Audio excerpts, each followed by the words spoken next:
سڵاتان بینیرانی 1964 متوانە نەقیم لە ئەڵلقەیەکی تری شرۆڤەکاری سەربازی بۆ شەڕی نێوان ئیسرائیل ئەمریکا لەگەڵ ئێران لەگەڵتان بەردەوام دەبم تا دێت پێشهاتی نوێ لە شەڕەکە دێتە پێشەوە لەوەی کە ئێستا یعنی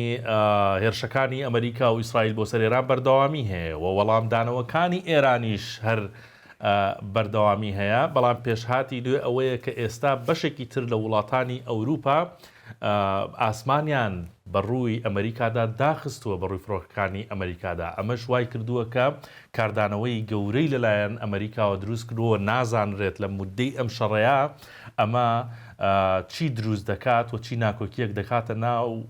نێوان وڵاتانی ئەوروپا و ئەمریکاوە لەلایەکی تریشەوە عێراق ئێستا سەودا و مامەڵەی سیستەمی بەرگری پێشکەوتوو دەکات تا چەند دەتوانێت بێتە خاوەنی ئەم سیستەمە بەرگریە ئاسمانیە پێشکەوتوانە کە ئێستا لە جیهاندا هەیە لەلایەکی تریشەوە بۆ خۆتان دەزانن کە لە مودەی ئەم شەڕەیە چەندین جار هەولێر و ئاسمانی هەرێم و شارەکانی هەرێم لەلایەن درۆنەوە کراونەتە ئامانج ئێستا بە شێوازێکی تر و بە فڕۆکە ڕوبەڕووی و درۆنانە دەبینەوە هەوڵدەدەم هەموو ئەم بابەتانەوە بابەتی تریش لە بەرنامەکە جێ بکەمەوە و بیانکەم بە پرسیار و ڕوبەڕووی کاک عەقید سەلام مەسعەد ڕاوێژکاری 1964 بە کاروباری سەربازی بکەم. جەناب عەقید بەخێر بیتەوە. سوپاسدانم خۆشتان بەخێر بژیت. سواس دەکەم. با لە عێراقەوە دەست پێ بکەم دوێنێ ئەنجومەنی وەزیرانی عێراق ئەوەی وتکە سیستەمی بەرگری دەکڕن سیستەمی بەرگری پێشکەوتووی ئاسمانی. ئەم سیستەمە چییە کە عێراق دەیکڕێ و چەند پارەی دەوێت لەکوێ دایدەنێ دەتوانێت بێتە خاوەنی؟ بەڵێ ئەتوانێت بێتە خاوەنی سیستەمی بەرگری ئاسمان ئەو خۆی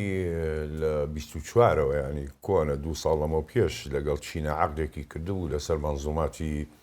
HQ9 بەرگری ئاسمان ئەو مەنزومانە بڵین بۆ 15 کیلۆمەتر بەرزی بەکار دێتن مەنزومەیە پێشکەوتووە ڕاستی HQ9 هەتاکو مەسریش لێی وەرگرت ئەم مەنزومەیە داوای نێوان 9 تاکو 11 مەنزومەی کردبوو دا تقریبا 11 مەنزومە دابشکرێت لەسەر عێراقا نرخەکانی ئەگاتە 3 ملیار و نیو دۆلار لەگەڵ تەمان تۆ کە مەنزومەکە ئەکڕی پێویستیت بە ئەنزار مبەکرە پێویستیت بە ڕاداراتیشە لەگەڵیە جگەلەوە عەقدێکی هەیە لەگەڵ کۆریای باشوور کە مەنزومەی ئەمسام دوو بکرێتن بلۆک دووەکەی ئەمە ینی بڵین نوسخەیە تازەترە ئەویش 8 مەنزومە لەوێ بکڕێتن هەش دانە بکڕێت ئەویش ینی بڵین لە دووری 40 کیلۆمەترەوە هەدەفە بینیە تێگرێ موشەکەکە لە نێوان 15 تاکو 18 کیلۆمەتر توانێت لە هەدەفدا بەڵام خۆی وەکو ستەندەرد 15 کیلۆمەتر ینی دوایەوە کەمێ تەوجیهی و کۆنتڕۆڵکردنی سەختە بێتن لە دەست ئەو کەسەی کە تێگرێ مەنزومەکانی کۆریا بای 2 ملیار و 800 ملیۆن دۆلارە بەڵام لێرە ئەوەیە ینی عێراق کە تۆ لە دوو وڵاتی کڕی کۆریا و چین ئەم دوو وڵاتە هاوپەیمان نین و دایمان کێشەشیان هەیە لە نێوان خۆیانە شەرت ئەوەیە ئەو مەنزومانەی کە ئەیکڕی لە ڕادار و ئەنزارم و بەکرد چۆن ئەم سیستەمە بە یەکەوە ئابەستیتەوە مەنزومەیە بڵین شێوازێکی غەربی وەرگرتووە وەکو کۆریا و ڕۆژهەڵاتی وەکو چین سەختە ئاسان نییە بەڵام عێراق پێویستی پێبێتی هەرچانێ مەنزوماتی تری هەیە لە جۆری بانسەر M2 هەیەت M1 بوو M2شی ڕنگ بێ وەرگرت بێتن بەڵام M1ەکەی هەیە ینی بانسەر پێویستی بە مەنزوماتی ترە وەکو بووک M2 یان تۆری ڕووسی کە داباشیکە ئەنجا ئەمە چۆن داباشە بێتن لە وڵاتە تۆ ئەبێ داباشیکەیتە سەر باشوور باکوور ڕۆژهەڵات ڕۆژئاوە یعنی پێڵێن قاتە دیفاع جەوی بەڵام هەرە هێزەکە لە چوە ئەبێتن لەو شوۆنە دایانەی کە بڵێ ئەم وڵاتە دوژمنمە سە بەنسبەتی عێراقەوە مەسەرەن ئەڵێ ئیسرائیل دوژمنی سەرەکیمە ئەبێ ئەم مەنزومانە زۆربەی لەو ناوچەیە دابندێت جگە لەوە تۆ لە ناو شارەکانە بڵێن شارێ وەکو کەرکووک نەوتەکەی چۆنە پارێزی بەلایکەمەوە پێویستیت بە 3 مەنزومەیە تەنها بۆ شاری کەرکووک کە بیپارێزی یعنی ئەم عەدەدە مەنزومانەی کە دابەشێکی لە نێوان شارەکان وانە هێشتا پێویستیت بە زیاترە و دابەشیکەیتە سەر چوار لە باشوور و باکوور و ڕۆژهەڵات و ڕۆژئاوا پێی بڵێن قاتە دیفاع جەوی 1 و 2 و 3 و 4 ئاوها ئەکرێتن کاک سەلام لە سەرەتای ئەم شەڕەوە وەک لە پێشەکەیشا باسم کرد هێرشی درۆنی زۆر ئەکرێتە سەر هەرێمی کوردستان بە تایبەت هەولێری پایتەخت لە سەرەتاوە بە سیستەمی سیرام کە پێشتر باسمان کردووە بەرپەرجە درانەوە، بەڵام ئێستا چەند شەوێکە دەنگی زۆر گەورە دێت، دەوترێت دەنگی فڕۆکەی جەنگیە. ئەو دەنگانە دەنگی چی فڕۆکەیەکن و بۆ بەکارهێنانی خستنە خوارەوەی درۆن ئەو فڕۆکانە بەکاردێنرێت؟ بەڵێ پێشەچی سیرام کاونتەرڕام ئەو بەرگریە گردە درۆنەکان، بەڵام نازام ئەگەر کشان دەبێتیان نا، بەڵام ئێستاکە لەم کاتەیە ئەو دەنگەی کە دیە لە ئاسمانی هەولێر بەڵێ فڕۆکەی جەنگیەوە بە نزمی شەفرێەوە نییە وەکو بڵێ ئەڕوا بۆ ئێران زۆر بەرز بێتن، نەخێر لە نزمی لەبان هەولێرە سوڕێنەوە بە زۆربەی لە جۆری F-16 مولتی ڕۆڵ فایتەر، ینی ئەم فڕۆکەیە ئامەیان ئەمە F-16 بەڵێ F-16 لەمەیە، ینی F-15 دایمەن سەریعتر و بەرزتروانە ئەفرێتن، بۆی هەیە F-18 بەکاربێنن، بەس بە زۆری ئەم ئیشانە F-16 ئەیکاتن. طبعاً بە یەک جۆر نایخاتە خوارەوە، بڵین 4-5 جۆری هەیە بتوانێت بیخاتە خوارەوە درۆنەکان. دوای ئەوەی کە فڕۆکەکە و درۆنە خێنێتەوە لە ئاسمان، ئەتوانێت موشکی ئامڕام بەکاربێنێتن. ئامڕام جۆری سپارۆ مۆدێلە کۆنەکانی بڵینەوانی کە نرخیان کەمە، بڵین لە نزیکەی 45-48 دلار بێتن، نەوە کەمانی بە مەلیۆن بێتن، بەکاری دێنێ لە جۆری سپارۆ بۆ سپارۆ یان ساید ویندەر. بە جۆری دووەمەتوانێت ئەو درۆنە بخاتە خوارەوە ئەگەر تەشویش حربی ئەلکترۆنی هەبێتن لە بنی وەکو ئەمە کاری لێ بکە و بیخە، ئەشتوانێ لێ نێزیک بێتەوە بە دەوریا بسوڕێتەوە بۆ نمونە،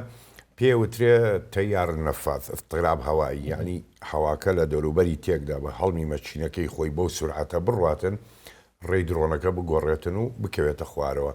و بە حاڵاتی تریشەتوانێت لێ نێزیک بێتەوە بە دۆشکە بیخاتە خوارەوە مەدفع ڕەشاش بەکاری بێنێ کە هەیەی لە F-16 ئەی خاتە خوارەوە. جا و دەنگانە دەنگی طبیعیە، دەنگی فڕۆکەکانە کە نزمە فرێتن لە باشن پایتەخت. هیچ مەترسێکیشی نییە چکە فڕۆکەی هاوپەیمانانە؟ هاوپەیمانانە ئەو فڕۆکە هیچ مەترسی نییە، بەڵام مەترسی لێرە ئابێتن بۆ نمونە و درۆنە مەسەلەن لێ بدرێ لەسەر گەڕێکێک بکەوێتە سەر هاوڵاتیان زەرەر بگەێنێتن ئەگەر مادی بێیان دوور بێتن لە گیانی بەشەرە. یەک بابەت هەیە لە کەوتنە خوارەوەی درۆن یان پارچەی درۆن یان ئەوە یان شوێنێکە درۆنی لێدرێ کە زۆر حەزەکەم وڵایی تیش خیتە سەری بزانین ڕێنمایی جەنابەت چییە بۆ ئەوە بە نمونە و ڕووداوی ئەمڕۆ ڕوویدا لە هەولێر، یعنی درۆن دای لە کارگەیەکی ڕۆنەکەوا بوو، ینی خەڵک ڕەنگە نزیک بێ لە شوێنەکەەوە بێوە نزیک بێتەوە، یان تەنانەت ڕۆژنامە نووسانیش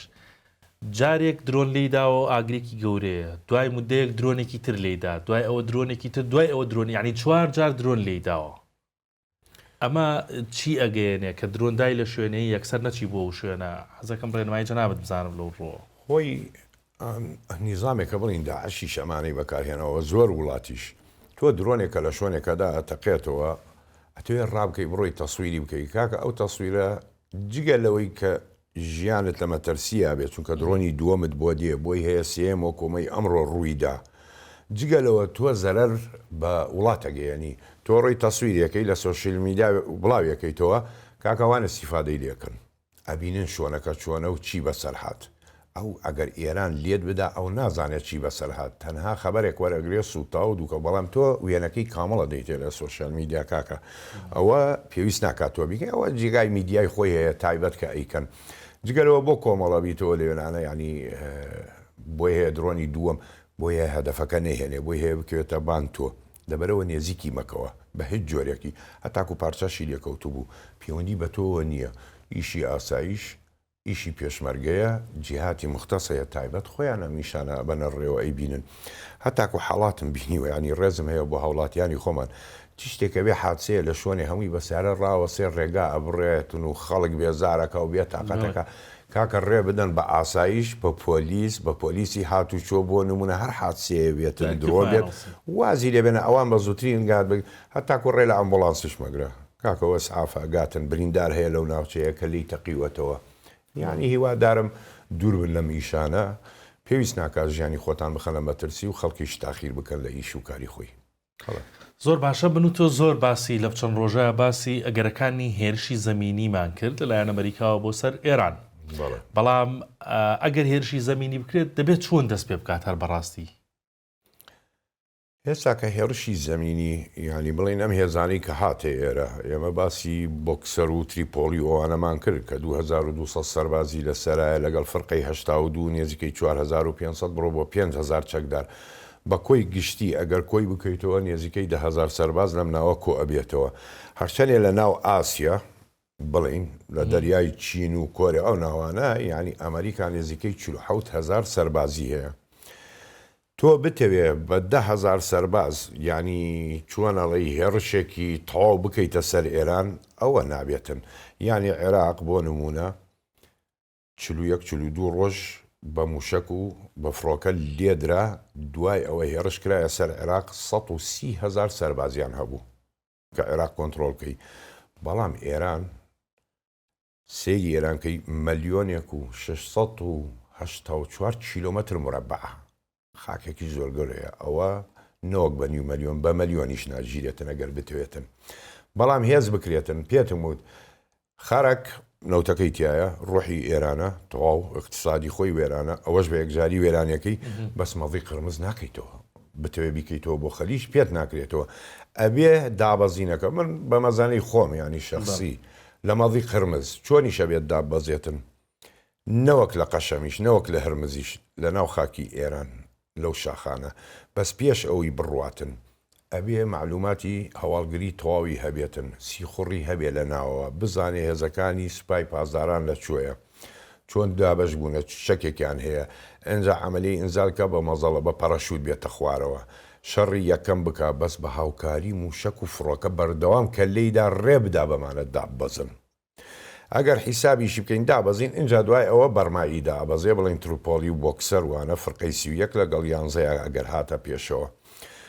ئەگەر بیەوێ ئەو سنوورە بپارێزێ ئەمریکا ئەبێ بەلایکەمەوە بە قولی 100 تا 150 کیلۆمەتر بۆ ناو خاکی ئێران بڕوە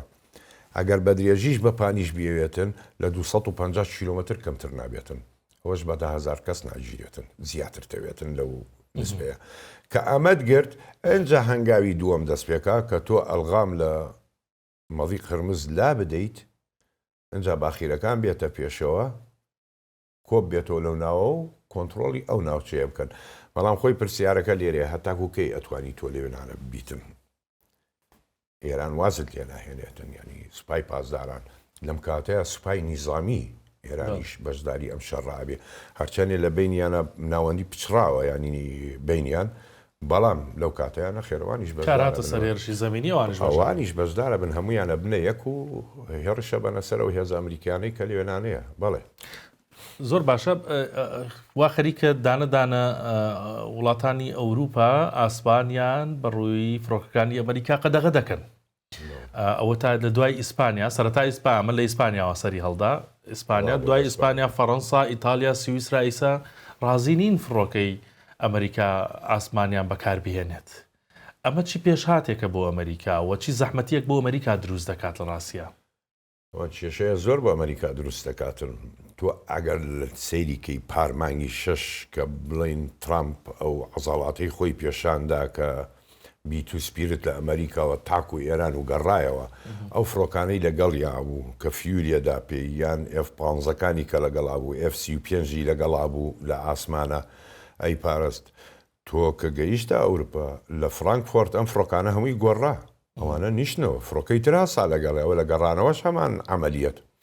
تۆ ئۆروپای لێبسەنی خەتی بۆ چوە دێتن بۆ ئەم ناوچەیە ڕێک حەزەکەم لەسەر ئەو نەخشەیە بۆ ینی ئێستا تۆ ئەمریکا لێرەوە ئەفری ئەمە ئۆروپای ئەسپانیا یەکەم شۆن کە تۆ لێگرت مەضیق جەبەل تارق لە تەکی پورتوگالە ئینجا فەڕەنسا لەسەرەوەیەتی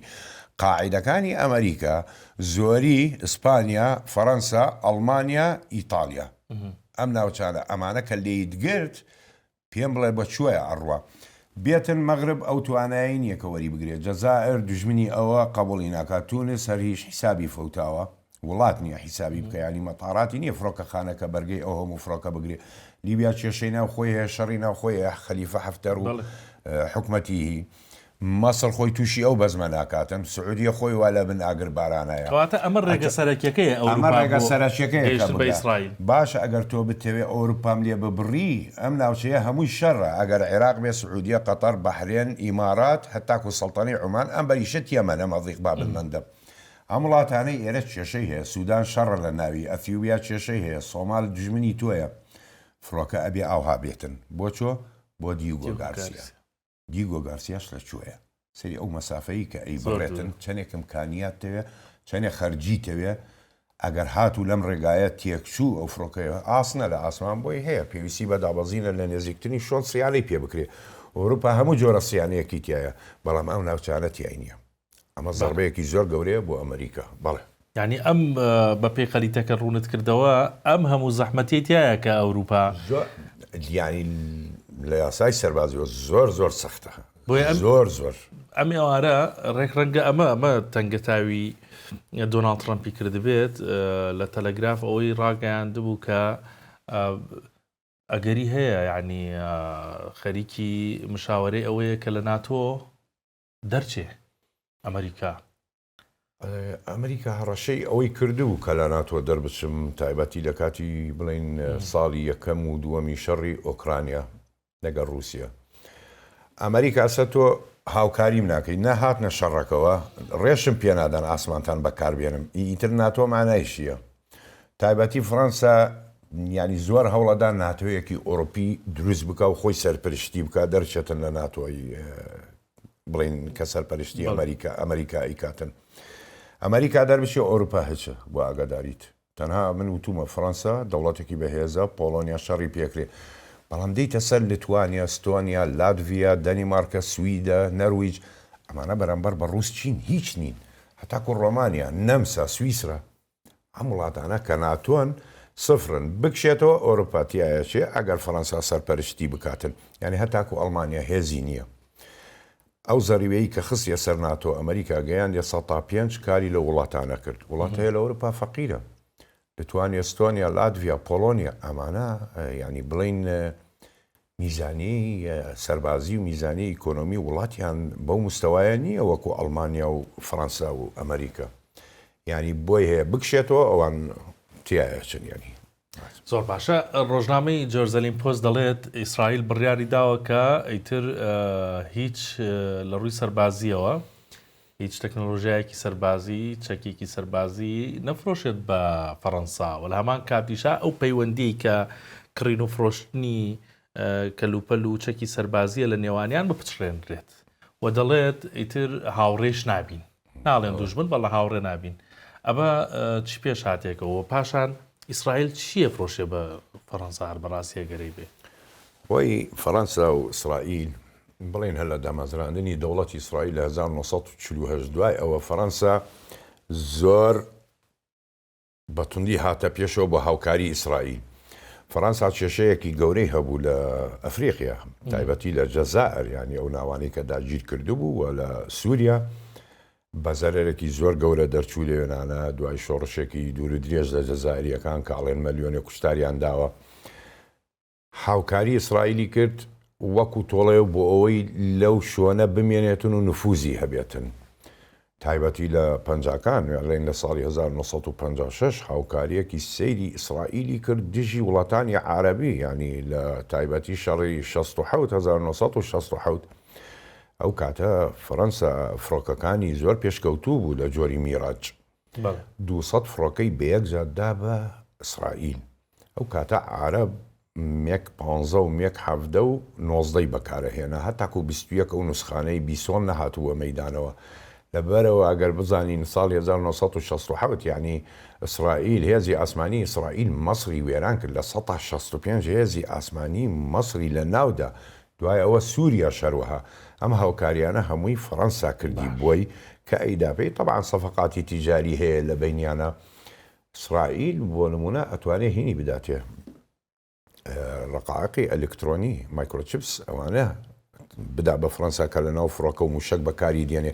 و لە هەمان کاتە مەنزوماتی بەرگری ئاسمان تۆ لە بیرت نەچێ ینی ئەڵمانیایەشی لە وڵاتانە بوو مەنزومەی بەرگری ئاسمانی لە ئیسرائیل وەرگرت لە جۆری ئارۆسێ و لە قوبڕسیش داینا لە بەشی یۆنانی ئاڕۆسی ئیسرائیل بڵین فەرەنساش پێویستی بەو جۆرانەیە. ئەمانە منزوماتی پێشکەوتووە، ینی 150 ئەمریکایە. لەبەر ئەوە ئەم تەبادل تیجاری سەربازیە لە بینیانە تیجارەتی عسکەری بەردەوام بووە. بەڵام ئێستاکە بڵین فەرەنسا ئەڵێ من ڕەزامەندی خۆم دەرناکەم، ینی بۆ تۆوا لە غەزاکەی لە لوبناانە دەی لە وجۆستانە، ئەمە هۆی کە تێکچوون ئەم دوو وڵاتە. باشە خۆهای فەرەنسا هۆکار بوو بۆی ئیسرائیل و بێتە خاوەن چەکی ئەتۆم. بەڵێ ئێستا بۆ ئەویان وان هەر لە 58ەوە بۆ نمونە مەفاعلی دەیمونە. ئەو کاتە فەرەنسا چۆن ئەڵێ وڵاتان حەوڵیانەدا یەکەم کەس کە نفوزیان هەبێتن پایان هەبێت لە وڵاتانی تر ئەمانەت بۆ دروست دەکەین. ینی هەتاکو ئۆتۆمی عێراق لە 1970 پێشەوەی سەدام بێتە سەر حکوم 1970 ببوورە 1970 کە ئەحمەد حەسەن بەکر سەرۆک کۆماری عێراق بوو. عێراق ئۆتۆمیەکەی لە فەرەنسا کڕی، بەڵام ئەو کاتەی کە وەستا بوو لە مینایان کردە ناو کەشتیەوە باخیرەبی هەنن بۆ عێراق، مۆسادی ئیسرائیلی لەوێ تەقاندیەوە. ئەم عملیەتە کۆن 1970 دەتوانن بیخێننەوە. اینجا ئەمە ئەوە بوو، ینی ئۆتۆمیەکەی بۆ دروستکرد لەو ناوە. ئیسرائیل ئەو کاتە تازە بوو بۆ بڵین دەوڵەت و هیچ ئیمکانیاتێک و توانایەکی وای نەبوو، بەڵام پارە لە لای جووە لای ئەوانە. بەڵێ ئێستا بینیانیش بووە بە تەقە و تێکچوو. دوێنێ باسی بەریتانیامان کرد کە یعنی بە قسەی ترامپ ناکات و نایەتە شەڕەکەەوە، بەڵام وڵی ینی کەسیش سەر لەبەر بەریتانیا دەرناکات. لەلایەکەڵێ دایەمە ناو شەڕ و بە قسەی ترامپ ناکەم، لەلایەک هێلیکۆپتەری چاک و ئەوانە نێرێتە ناوچەکە بۆی بەشداری شەڕ بکەن. ئێستا کەشتیەکی یەکێک لە باشترین کەشتەکانی خۆی هێناوەتە ناوچەکە، باشترین جۆری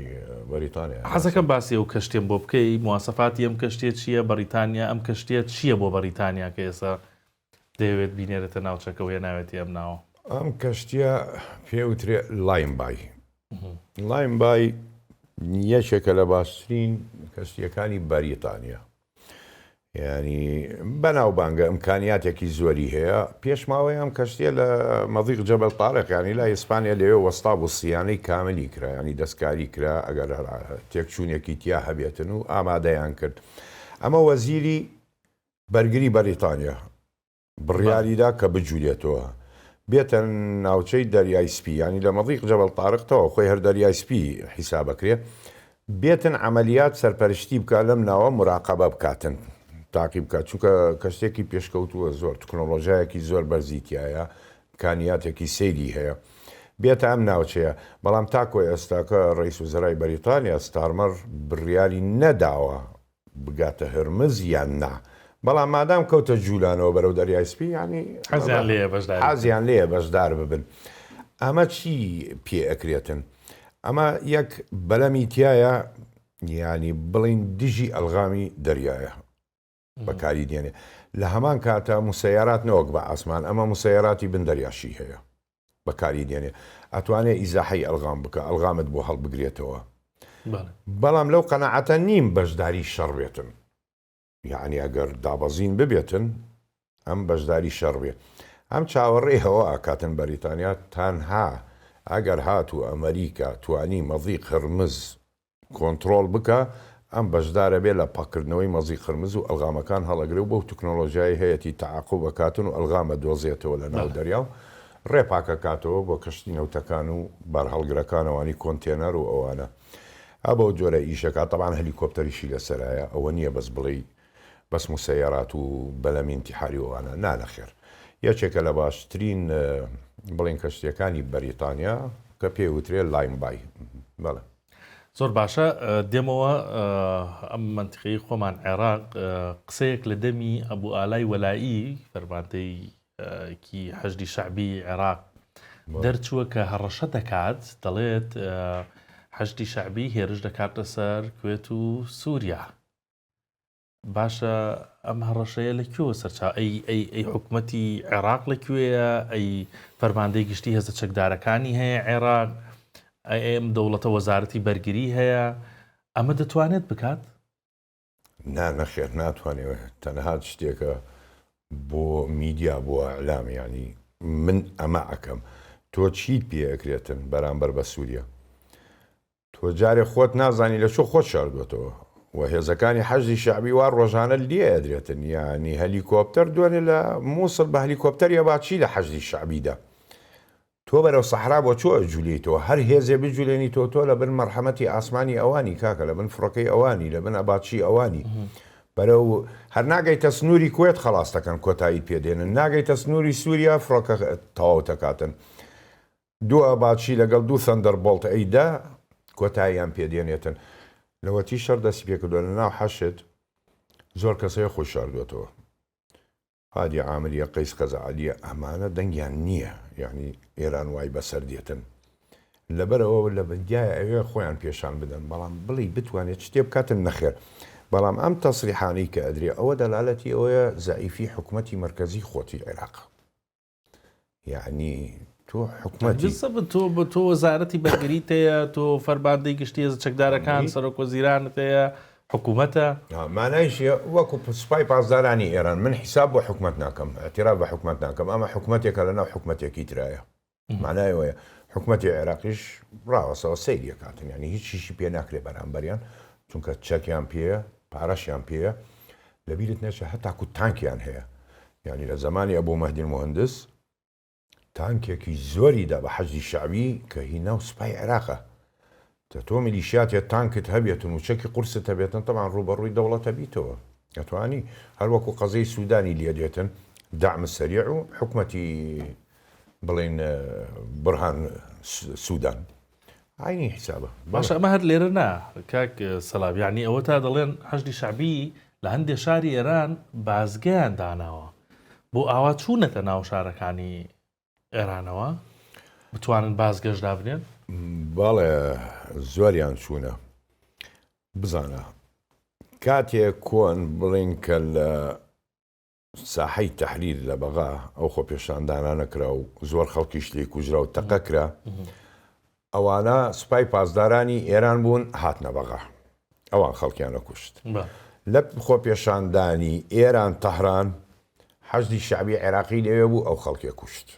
ئەوان خۆیان نایکەن بەمان ئەیکەن ئێستا کەش وەکو ئەو معلوماتی هەیە زانیاری کە ئەو ترێتن بەس ڕقەمێکی یاری ناتوانانی بڵی 100 ئەو ژمارەیە 20,000 حەشدی شعبی عێراق لە ئێرانەوە تایبەتی لە ئەهواز پەڕانەوە ئەلێنانە ئێستا کە ئێران دوای ئەم هەموو لێدانە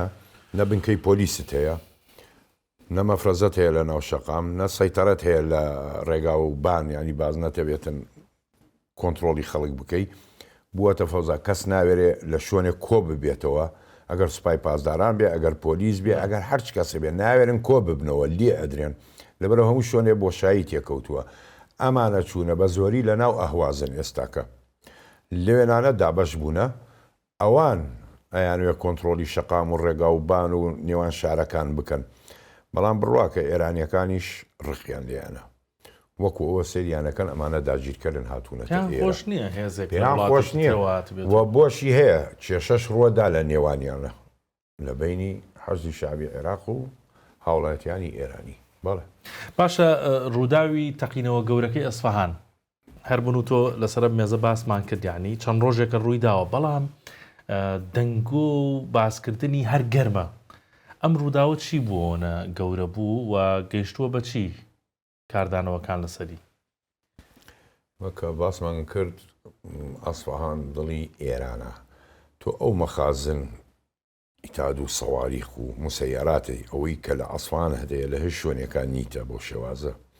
تەقینەوەی ئەمە بە ڕۆژە کۆتایی پێنایەتن تۆ بنزەوی بڕۆ 70-80 مەترت چیتەتە بن ئەو شاخانەوە ئەمانە خۆ یەک پارچە نییە یەک ژەرزەمی بەش بەشە لەم بەشەوە ئاگرە گاتە وێنانە و تا تەقێتەوە هەیە لە بنزەوی هەتا کۆ تەقێتەوە ئاگری ئەوە نییە پێی بڵی کۆتایی پێبێتن لەماوەی 24 سەعاتە نانەخێر بۆی هەیە دوای ڕۆژێکیش کە بێتەوە شوێنێتری بتەقێتەوە مەسەڵەن بەهۆی گەرمایی دوایەوە TNT و باروت وانە کە لە بن عەرز ئەشاریتەوە تایبەتی TNT ماوەیە زۆر بمێنێتن وەکو چۆن بە شەر عارەقاکە ئەویش عارەقاکە ئەو عارەقەیە بە 50 هەڵیگری ئەو دڵۆپاوە ئاو هەی لێ بکەی گڕەگرێتن زۆر خەتەرەکە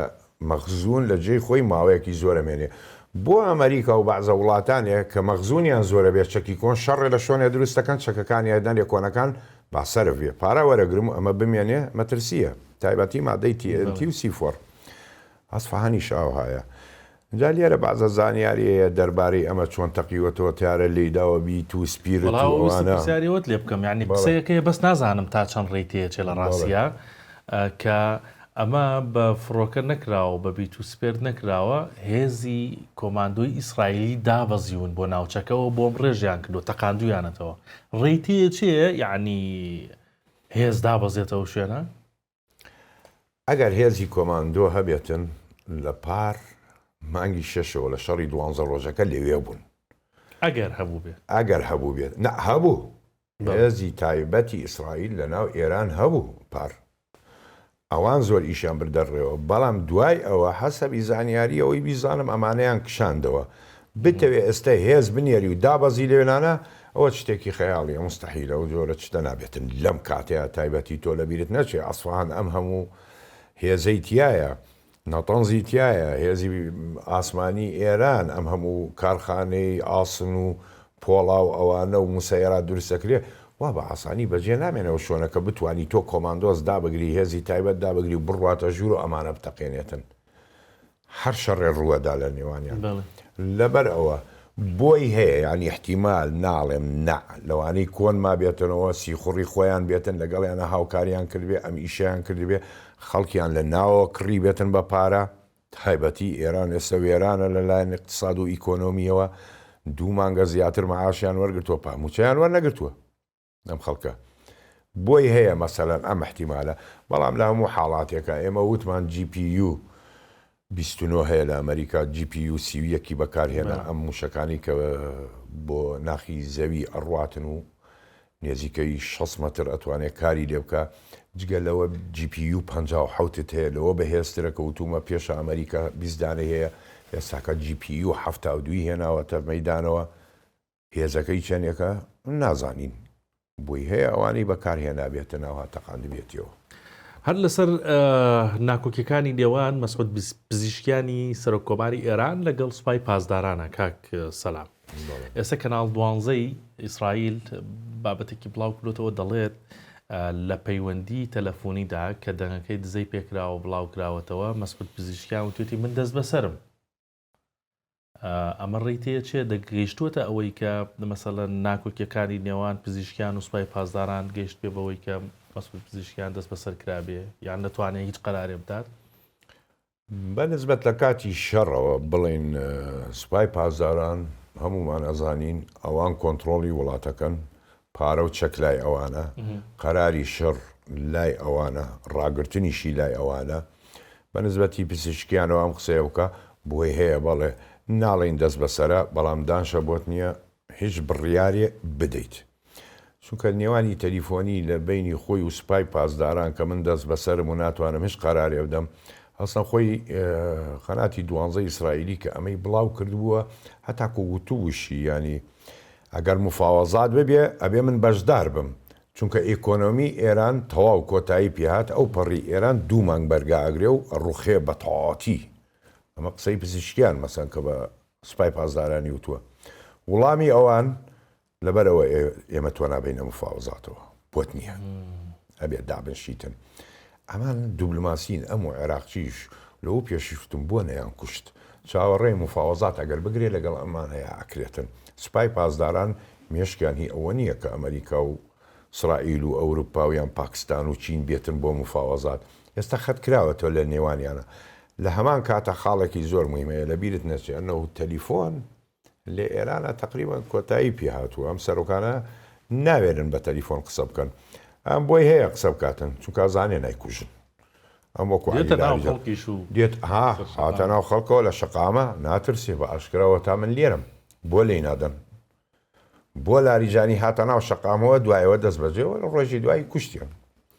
یعنی ئەم کەسانە هی ئەوە نیوە بۆ بەڕاستیش دەسەڵاتیان نییە هەموو شتێ بەدەست سوپای پاسدارانە هەتاکو سوپای نیزامی ئێران دەسەڵاتی نییە ئێستاکە ناتوانێت هیچ بڕیارێ بداتن سەبارەت بە هاوپەیمانی نوێی ئیسرائیل ناتانیاهۆ دەڵێت کە هاوپەیمانی نوێ دروست دەکەن لە گەڵوڵاتانی ناوچەکە بۆ ڕوبەڕووبوونەوەی ئێران. مەبەستی کێ بێ دەوێت گەڵ کێ ئەم هاوپەیمانێتی نوێیە دروست بکە؟ دوایەوەی ئەوروپا وە کۆریا و یابان ئەمانە هەموو کشانەوە. هاوپەیمانانی نەتەنیاهۆ چیە؟ تەنها وڵاتانی خەلیجە. بەڵێ سعودیە، قەتەر، بەحرێن، ئیمارات، ئەنجا دەیتە سەر ئوردن. ئەمانن لەوانە زیاتر نییە. ئەم زۆر هەوڵەدا ئەوانە بخاتە ناو شەڕەکە. بیان خاتە ناو شەڕەکەوە یەک پارە لە خەلیج کۆتایی پێدێ، دوو دەسەڵات کۆتایی پێدێتن، ئەم دەسەخاتە سەری. تایبەتی ترامپ ئەگەر ببینی تەطبیع لەگەڵ ئیسرائیلە لە نێوان سعودیە و ئیسرائیل زۆر زەقت لە سعودیاکە بێت تەطبیعی لەگەڵا بکەی تاکو پێی وتووە دینی ئیبراهیمی کەی بڵاوەکەینەوە لەو ناوچەیە لەبەرەوە تەنها خەلیجە هاوپەیمانی ئەم هیچ کەسێکی کە نییە. ینی ئەو بازنە هاوپەیمانێتێ مەبەستی خەلیجە کە خەلیجە من لەوە تێنەگەیشتم کاک سەلام، ینی ئەوەی کە دەوترێت ئازربایجان کە وڵاتێکی بچووکە دەڵێن ئەگەر ئەم شەڕە بە کەوتنی ئێران کۆتایی بێت گەورەترین براوە وڵاتی ئازربایجانە. باشە بۆچی؟ ئازربایجە یعنی سنووری لەگەڵ ئێرانە دوور و درێژە و لەسەر دەرەیای قەزوینیش. ئازربایجان بڵێ لە ناو ئێرانە